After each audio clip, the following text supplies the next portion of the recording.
ఇన్ని సంవత్సరాల్లో ఎప్పుడు కూడా చూడలేదు నేను. నా భర్త ఇన్ని ఎలక్షన్స్లో ఉన్నప్పుడు కూడా ఇలాంటిది ఎక్కడా వినపడలే నేను. స్టేట్లో ఉన్న ఆకు రౌడీలు మొత్తం తీసుకొచ్చి పెట్టుకున్నారు. అంత దౌర్భాగ్యమా? అంత భయం ఎందుకు? అంత భయపెట్టాల్సిన అవసరం ఏముంది?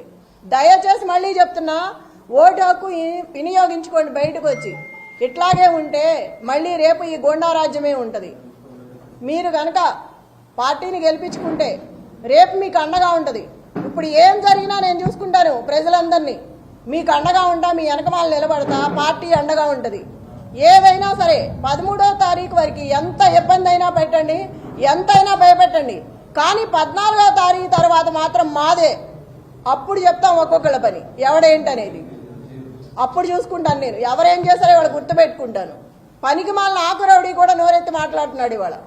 పోలీసులు కూడా మహిళలను చూడకోకుండా ఎట్లా పడితే అట్లా మాట్లాడుతున్నారు. ఇందాకెవరు అతని పేరు?